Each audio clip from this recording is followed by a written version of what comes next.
Tapi juga pas pendakian pertama itu juga kami berenam itu juga mengalami hal-hal yang mistik. Sebelum masuk itu udah baunya bau dupa. Oh, bau dupa. Terus Iya, katanya ada burung jalak itu menuntun itu. Wah, itu benar sekali mas ceritanya.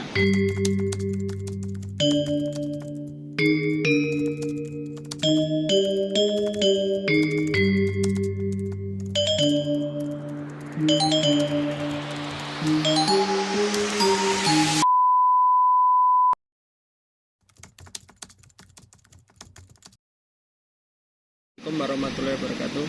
Salam rahayu, rahayu, rahayu.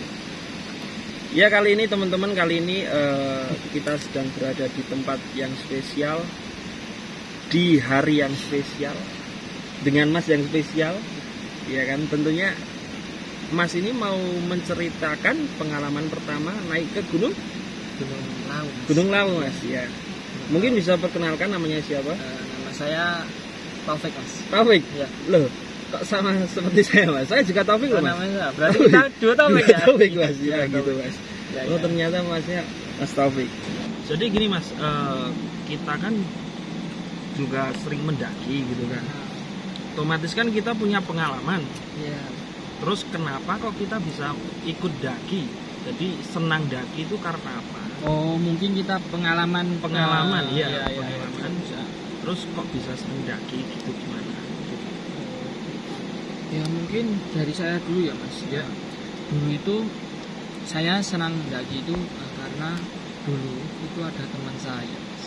Teman saya itu suka daki, terus lihat foto-fotonya itu wah kok bagus sekali. Bagus gitu. Bagus sekali.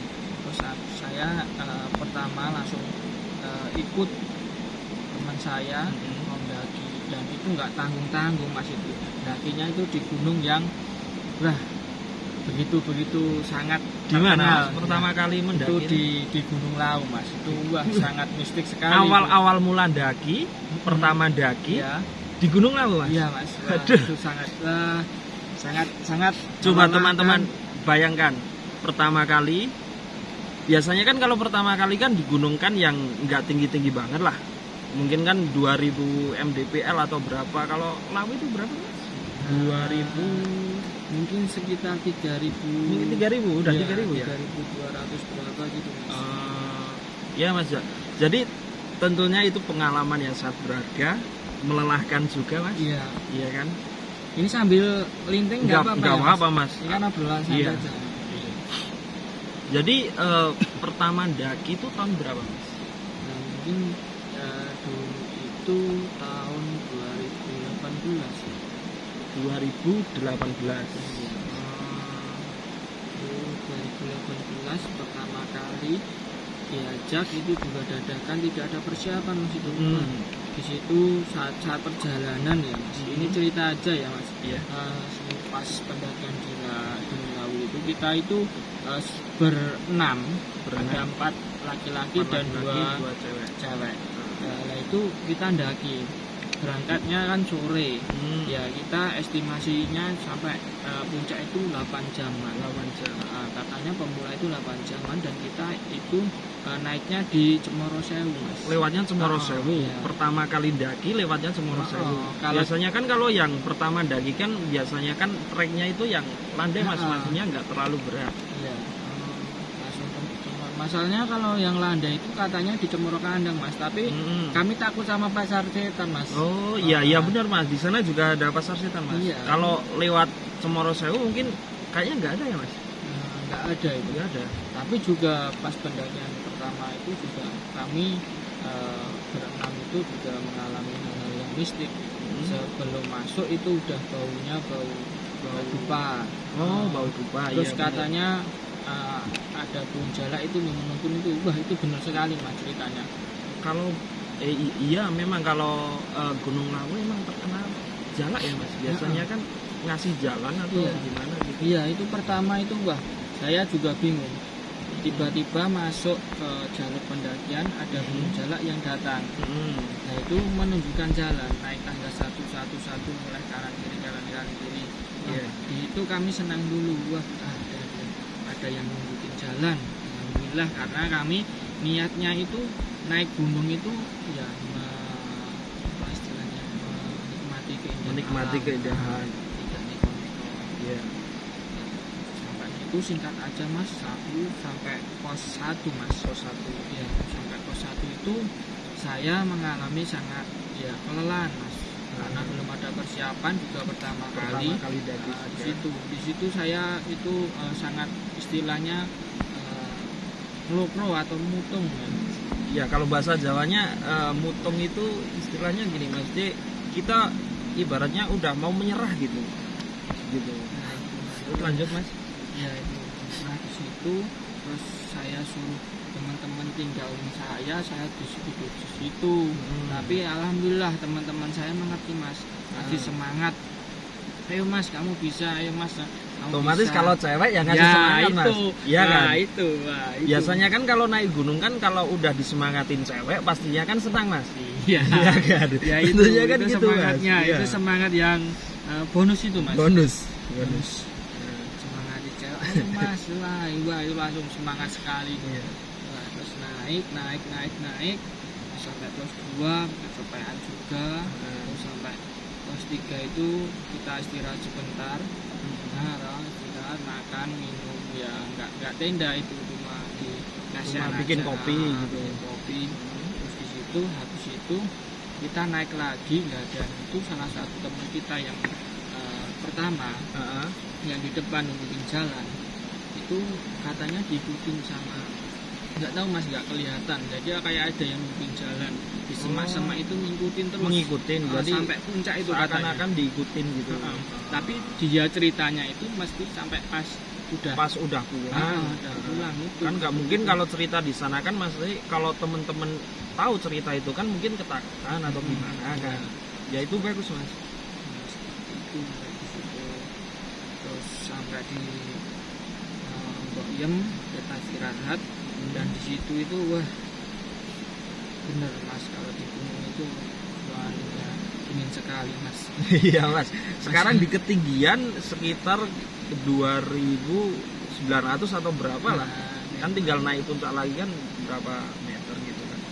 Ya masuknya gini Mas, saya kan baru pertama. Jadi ya maklum, jangan aku lah, ini maklum baru pertama juga.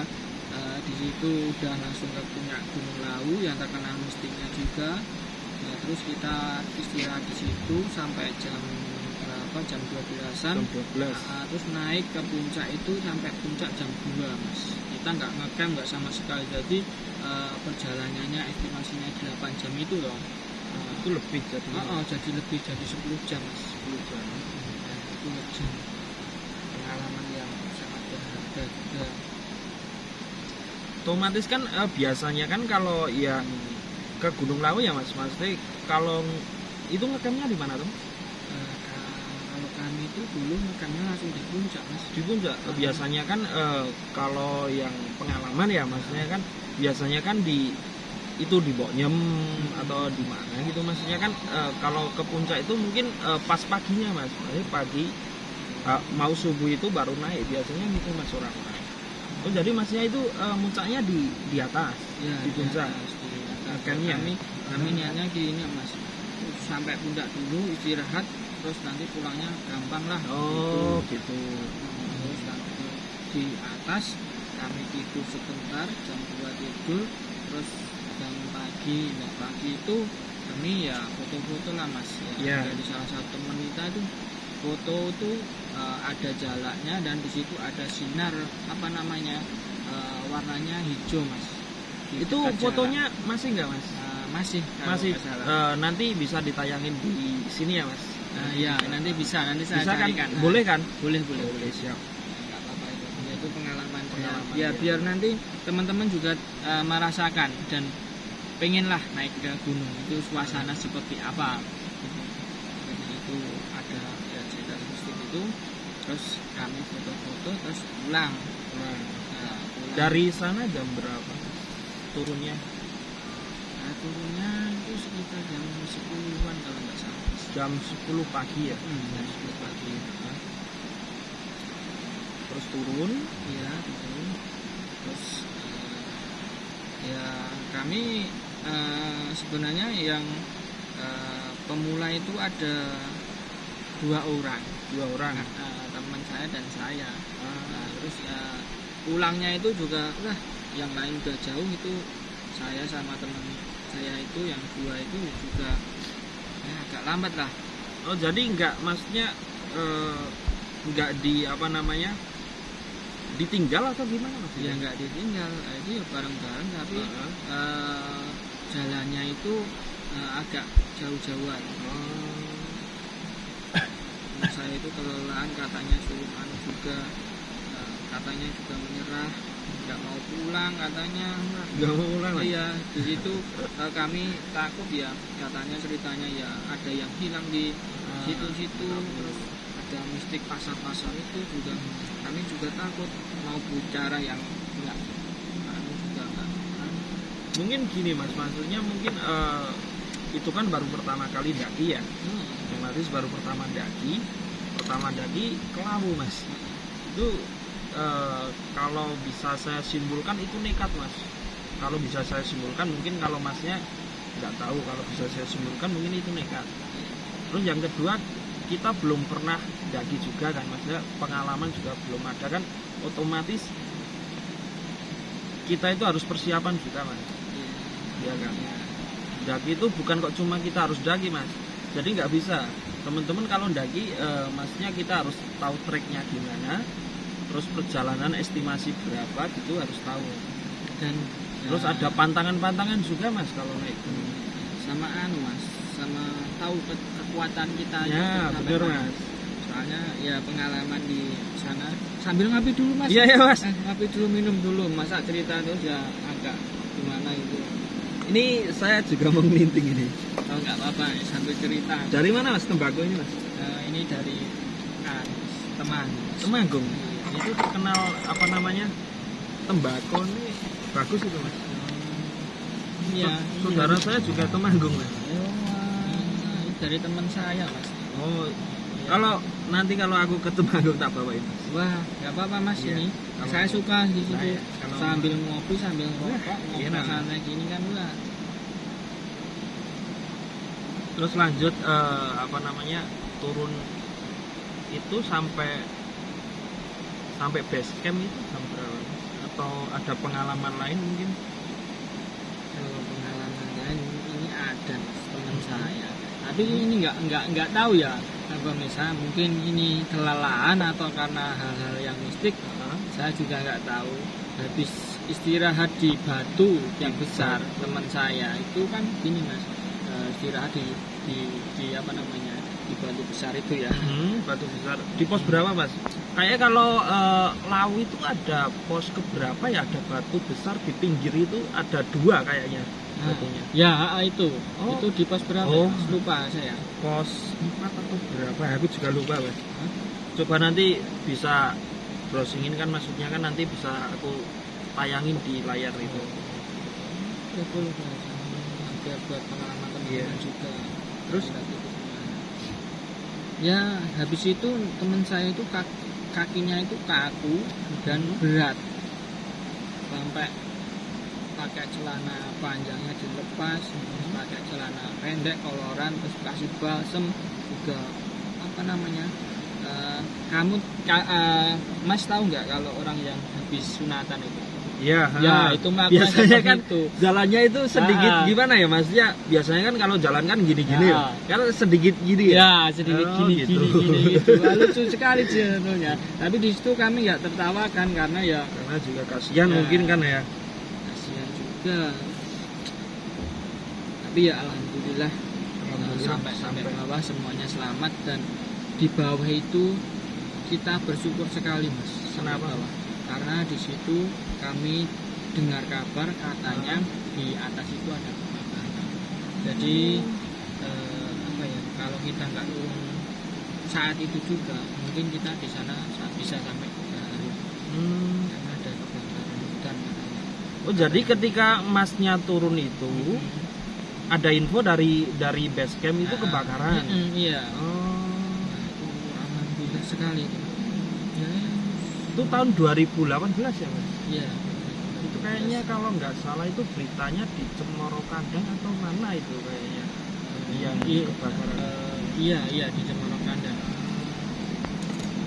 Tapi sekarang lewatnya Cemoro Sewu. Otomatis dia ya mas, apa namanya, info itu berarti yang di puncak itu suruh turun semua atau?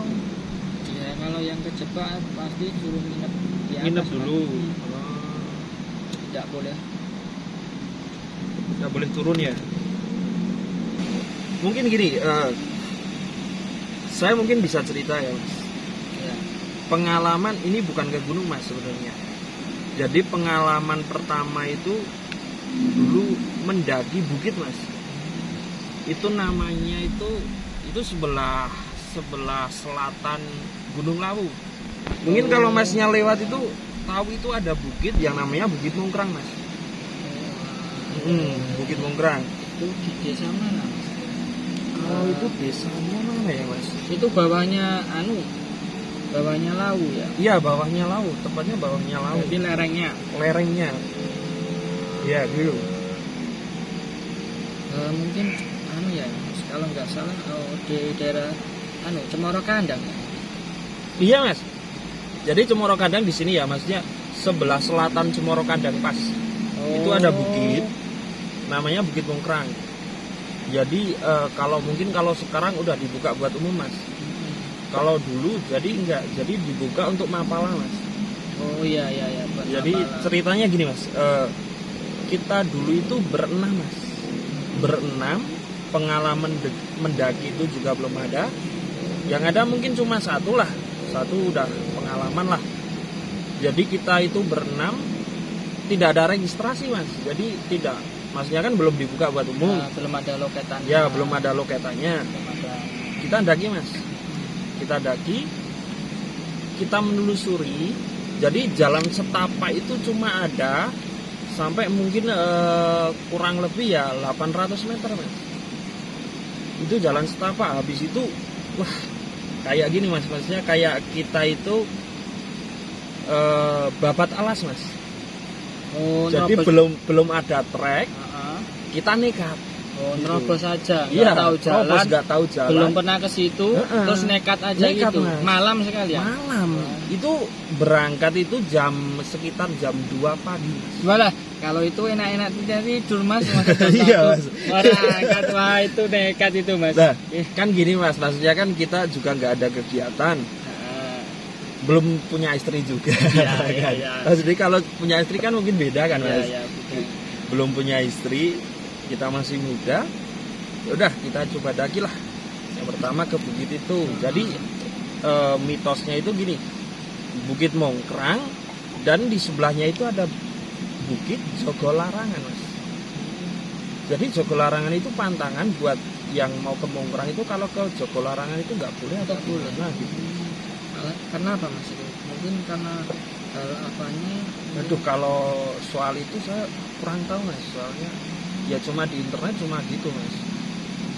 Jadi itu kita daki dari jam 2, kita nerobos kayak semak-semak lah, apa namanya, maksudnya enggak ada jalan, kita terobos sampai jam 10 pagi itu belum sampai puncak mas. Nah, mikir kita gimana, gini mas, waduh ini tersesat, ini bakal tersesat mas. Akhirnya kita udah kehabisan akal, kita istirahat dulu, kita ngopi. Nah di sana kan ada sinyal mas. Nah ada salah satu teman itu ditelepon bapaknya mas. Mungkin khawatir atau gimana juga nggak tahu, ditelepon bapaknya gini, udah sampai mana? Udah sampai puncak belum? Nah si anak itu jawab, belum, ini masih perjalanan. Belum tahu puncaknya di mana. Padahal itu perjalanan jam 2 sampai jam 10 udah berapa jam segitu mas? Itu bisa sampai 8 jam mas. 8 jam mas. Wah, itu cukup lama perjalanan. Cukup lama mas. Itu kalau ke Lawu itu mungkin udah sampai puncak mas. Iya mungkin udah sampai puncak. Tapi itu di sana itu niatnya ngecamp atau gimana mas? Gini mas, niatnya kita itu kan gini mas, ya kan kita browsing di internet itu cuma berapa jam gitu, mungkin 3 jam.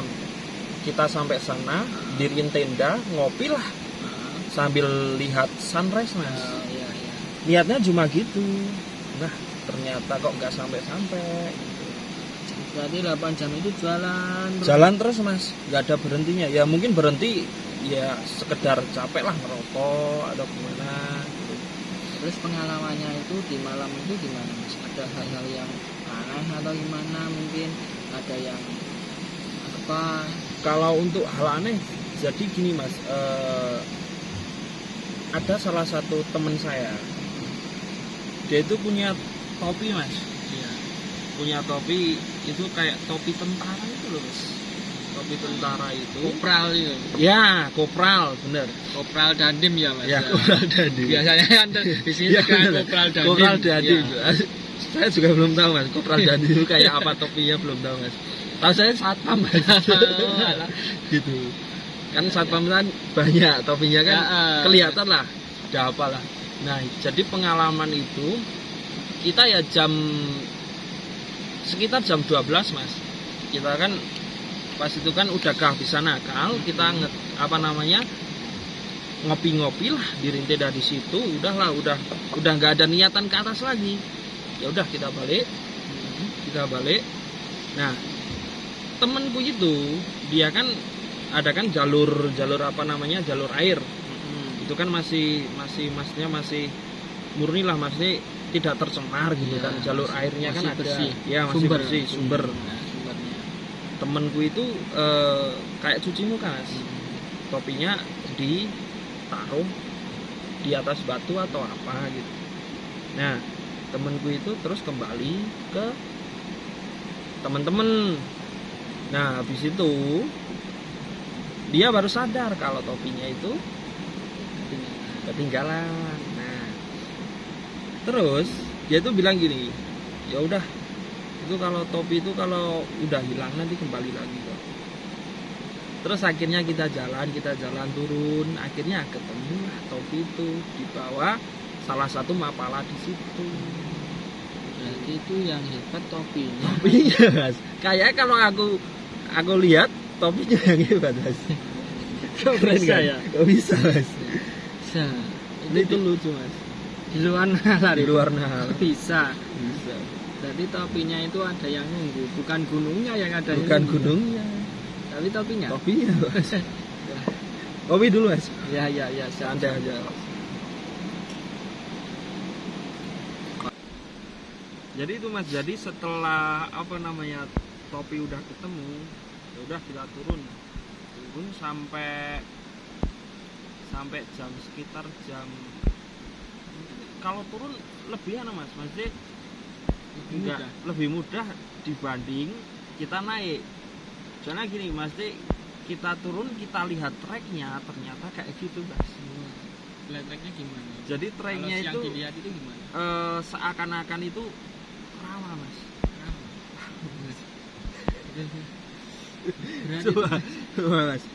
Kalau saya itu pasti udah kalau udah 1 jam 2 jam udah mutung menyerah itu pulang itu. Nah, tapi gimana mas, sampai bawah juga selamat ini? Alhamdulillah mas, semuanya aman semua, selamat. Udah kita pulang, habis itu pulang bawa portal mas. Kan temenku itu kan saudaranya itu kan deket situ juga ada. Kita mampirlah ke sana lah, cerita atau gimana. Terus pulang bawain wortel mas. Alhamdulillah dapat rezeki mas. Walaupun nggak sampai puncak kan, yang penting kan kita udah pergi ke alam lah maksudnya kan. Puncak itu hanya bonus mas. Terus yang penting apa? Pengalamannya ya? Pengalaman mas. Jadi itu juga bonus. Kalau di atas ada jodoh kita gimana itu? Loh, jodoh itu ya kalau kita ketemu jodoh ya alhamdulillah mas. Sama-sama kan kita jomblo kan. Iya kan. Ya mungkin cukup itu mas pengalaman dari saya. Mungkin masnya pengalaman di Lawu ada tambahan atau gimana? Ya kalau nggak gimana ya, ini aja untuk bagi pemula yang ingin mendaki gunung. Bagi teman-teman itu ya istilahnya dipersiapkan dulu matang-matang. Persiapkan matang-matang. Jalannya, treknya itu gimana, terus alat apa saja yang dibawa itu harus tahu, Mas. Soalnya ya kalau di gunung kita mau minta bantuan siapa, kita nggak kenal siapa-siapa, yang cuma kelompoknya saja. Jadi nanti ya dipersiapkan. Terus kalau daki itu ya jangan langsung tinggi, Mas. Itu gitu, pengalaman. Jadi kita itu harus naiknya yang maksudnya nggak tinggi-tinggi lah.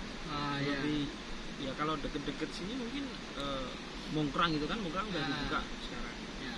Andong lah, Andong. Ya, kalau di Magelang ada Andong gitu juga. Jadi itu ya teman-teman, maksudnya persiapan itu harus ada, ya kan? Ya itu harus nggak harus tinggi-tinggi, yang penting pengalaman dulu. Pengalaman yang utama ya, Mas. Ya, pengalaman yang utama. Sama Persiapan alat-alatnya juga harus dipersiapkan dengan baik. Ya. Fisik juga. Fisik juga itu kan. Untuk perokok gimana? Kalau untuk perokok saya kira tidak masalah. Tidak masalah. Yang penting diatur aja, jangan sambil jalan sama. Pengalaman teman saya itu juga itu tambahan dikit ya, Mas. Teman saya itu perokok di jalan itu. Yang mana, Mas? Yang satu yang lemah kayak saya itu, Mas. Yang berdua terakhir sama Masnya itu yang tidur di batu itu. Fisiknya itu kan sama saya, lemah. Jadi ya kita dari bawah rokok jalan sambil rokok terjamrean, ya itu akibatnya itu. Jadi ya kalau perokok ya harus istirahat aja, jangan sampai jalan. Karena masnya kan kalau di atas kan oksigen itu kan masnya nggak sebesar sini, masnya kan dibagi-bagi kan, Mas. Otomatis kan oksigen di sana kan lebih lemah gitu. Ya mungkin bisa itu juga. Iya, itulah pengalaman, Mas. Itu buat penonton dan teman-teman nanti yang mendaki, ya itu pesan dari saya pertama mendaki ya seperti itu. Jadi kalau dipersiapkan fisik, alat-alatnya juga itu, Mas. Ya. Jadi terima kasih ya, Mas, atas kehadirannya. Mungkin lain waktu kita bisa bercerita, sharing-sharing kembali lah pengalaman. Nggak mungkin kan pengalaman cuma satu kali kan? Ya kan. Ya gitu teman-teman, yang mau daki jangan lupa persiapan, alat-alat juga harus dipersiapkan. Dah cukup sekian. Terima kasih. Wassalamualaikum warahmatullahi wabarakatuh.